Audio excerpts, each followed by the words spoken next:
Can we talk Bitcoin? Let's talk Bitcoin. 2012, I was introduced to it. I started to accumulate. 2013, I wrote an article.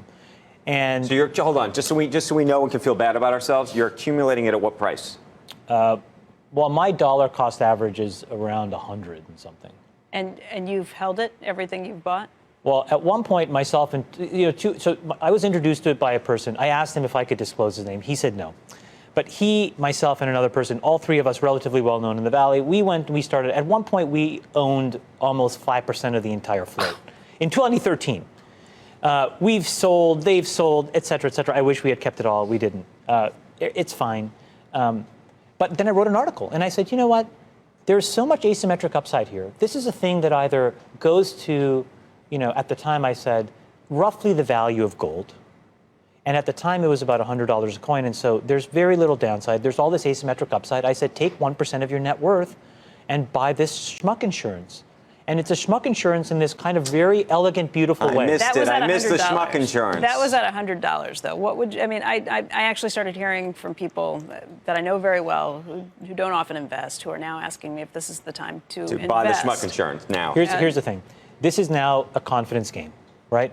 There is no real utility in this. This is a fantastic, fundamental hedge and store of value against autocratic regimes and banking infrastructure that we know is corrosive to how the world needs to work properly. You cannot have central banks infinitely printing currency.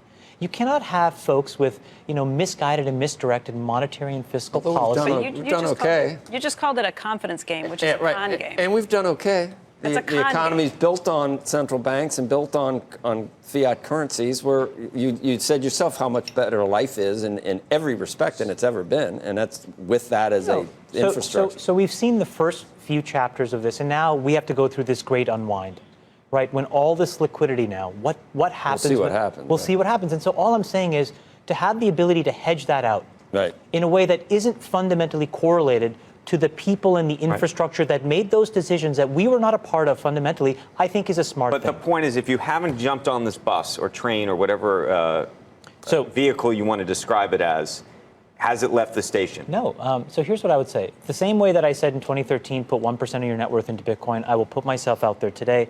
I think this thing is $100,000 a coin, probably in the next 3 to 4 years. And I think it is, in the next 20 years, $1 million a coin. So there you have it. You're telling people to put 1% of your net worth at the time. That's for. It's a lot harder. But that's for people who have money to play with. I mean, if you're talking to an average retail investor who's looking at this, somebody who's trying to figure out, should I put it in my 401k or should I put it in Bitcoin, you would tell them what?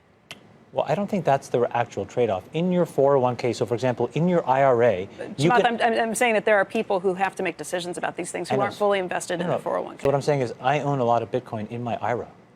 It is possible. So I did take a small percentage and I put it in there. All I'm saying is there's a small percentage of everyone's net worth. God bless him to do it in the most tax-advantaged way. Absolutely. But you have money to play with. No, but what I'm saying is you could buy the S&P 500 index, buy 99% of that. So if you have $100 to invest, what I'm saying is... Put $1. Put $1. And the reason that $1 is so valuable is that it is fundamentally not correlated to the other 99. And just on the off chance that all the people that manage the 99 may not totally know what they're doing, the $1 may actually save us all.